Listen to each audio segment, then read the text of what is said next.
Monday, November 23rd, 2020. It's Thanksgiving week. Happy Thanksgiving to everyone. Hope you have a sane and safe week.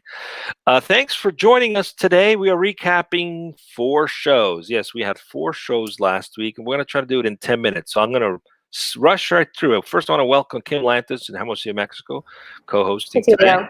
Hi, Ken. And Carlos Ponce, as always, in Cuernavaca, Mexico. Hi, Carlos. Welcome back. Hey, Tulio. Hey, Kim. Hi. All right, guys. Let's get right into it. Last week, we were off by 30 seconds. Let's see if we could do it in 10 minutes today. All right, we had 4 shows. The first one was audio-visual neuromodulation for at-home pain and mental health relief with Richard Hanbury with Sana. That was an interesting convergence of technology and medicine and hardware. We'll talk about that a little bit. The second one we had was Wednesday morning, XR in the enterprise throughout the years with Mark Grob of UPS. Interesting use of extended reality technology for mocking up ideas and even facilities before you ink anything on a paper. And then third, the importance of buyer enablement with Greg Dickinson and Doug Udoff of Omedym. And finally, the last show we had was Staking on Leverage with Kira. That was with Milana, Valmont, and Mateusz Grzelak of Kira Core, which is a cryptocurrency technology. So which one of these stood out for you guys? Let's go right into them. Well, let me start by saying that definitely for me, the one with Sana. And this is because I tried this type of technology at a very early stage, like a gazillion years ago. I mean, it was not even close as sophisticated, as complex as what the guest show, Richard Hanbury. Yeah, especially now that they become more integrated to the body's signals. For example, he mentioned this sensor that his device had, like a right in the middle of the forehead, and how that can add input to what can be converted into data that can be turned into actionable items. So I like that part, and how this whole thing about wearables is kind of evolving to allow you to basically know more about yourself and how to retune your mind to help yourself. So it's a little bit of, I would say that it's a little bit of high-tech self-help, so to speak. Put it bluntly, of course, but I really like it because, like I said, I tried it and I favor these types of things. I've tried it personally, and they do work, folks. They do work, and I look forward to. I might be even ordering one for myself. So who knows? Yeah. I'm not in pain, but still, I might have, sleep disorders, that kind of thing. So I'm going to look into that. Right. I mean, one of the use cases was not just with chronic physical pain, but there's cases for depression, anxiety, and other elements. Can you hear her whining down here? I'm sorry. Absolutely. Yeah. Yay! Yeah. Maybe, you should get one of those devices for Zoe. Whee! Well, yeah, it's an interesting. I love the convergence of hardware, software, and medicine coming together to create new ways of treating old problems. Right? That's not traditional medicine. It's basically using sound and stimulation and visuals to help people. So it's an interesting evolution on how alternative medicine is being used to treat all kinds of issues. If you guys have missed that show, check it out. You can learn a little bit more as we watch that. So I enjoyed the conversation with Mark Grob with UPS, talking about extended reality. And the thing that came out for me the most was this idea that you can, through extended reality or virtual reality, you can collaborate as a team and literally create a mock-up of even let's say a mile-long storage facility in the case of UPS, where you can co-create this environment and play around with it before you even do any kind of drawing on a blueprint or any kind of investment in physical models.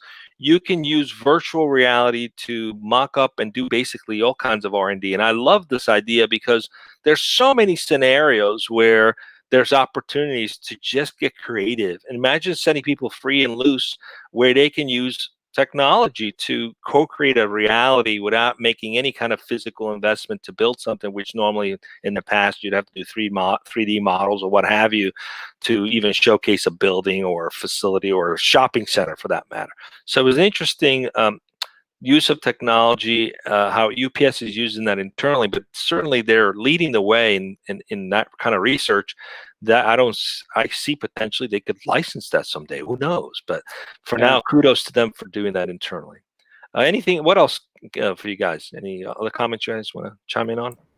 Yeah, I mean, I really enjoyed our conversation with Greg and Doug of Omedym, which interestingly is oh no, what is it? Homin? No, it's not homin. Gosh darn it. My Spelled demo backwards. My demo. I know there's a technical English term for that, but I don't remember what it is. But my demo, and basically what they're doing is figuring out ways to enhance and take advantage of the demos that already exist, right?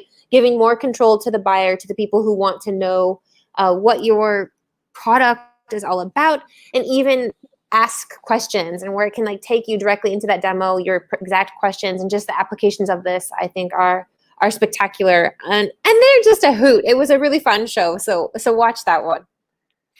Yeah, I really enjoyed the difference between the two. One has been a pre-sales expert most of his career. The other one was a post-sale expert. So the other thing that came up was surround yourself with people that are different than you and can complement you instead of a bunch of people that you're trying to clone yourself. That's not an effective way to build a business. And smarter, right? We don't all have to have the same function. Perfect. Exactly.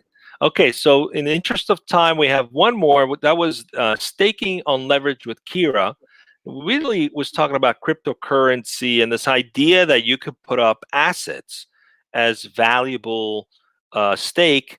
So in essence, in traditional currency, the value of a currency was used to be based on the gold or the silver or the Standard & Poor. So, but it's a central bank and the governments that set that value, right? In cryptocurrency, at least as much as I understood it, the community sets the value, and you could have, let's say, an antique or a piece of art that you say you want to put up as a valuable asset or a stake, and then they have the technology that allows the community to validate it and essentially create a value for it. So you could essentially, contribute to the value of the currency with items of value, and they facilitate that with their technology. I thought it was very interesting. Anything else you guys want to comment? Otherwise, we're doing good on time. And yeah, I mean, I really enjoy. It was a challenging episode for me because I am so new to cryptocurrency financing in general. But I think a key theme there was also the decentralization, right? Giving power to the people and this rebellious nature, which I think really is enticing and attractive more and more. And so I think that's a very interesting aspect of what the Kira team is doing as well. Yes, fantastic. So, guys, what do we got coming up this week? This is we have a short week, just Tuesday and Wednesday. What do we got coming up? We got 3 shows, Tulio and Cam. Tomorrow, we're going to be speaking with Gino Donati, the founder of C2C, on the topic of sales development can make or break a startup. And then on Wednesday, we have 2 shows, and the one at 10 and at 1 p.m. The first one at 10 is Journey from Software to Shoes, Driven by Passion with Twists and Turns Along the Way. Now, that was quite a mouthful of words. And that is with Nimesh Poorbandarwala, Senior Director of Marketing and Strategy of, Tulio, we forgot to list the company. So that's we did. We'll have to work on that. Yeah, and also on the same day, mobility-based media capturing audiences on the go with Fermin Morales and Bo Sijuade, the CEO and COO, respectively, of Oyster. So I'm not going to tell you what it is because it is interesting, folks, and I'm sure you're going to like it. So that's tomorrow. Wednesday at 1 p.m., the last one. Yep, the morning one is with Ad Factors. That's the name of the company, but we'll update the information. Yeah. Thanks for joining us. We're up on time. Come back tomorrow, 1 p.m. Pacific. All the times we've given you are Pacific-based. You can also visit the site and just click on Add to the Calendar so you get a reminder. Thanks for joining us. We'll see you again tomorrow.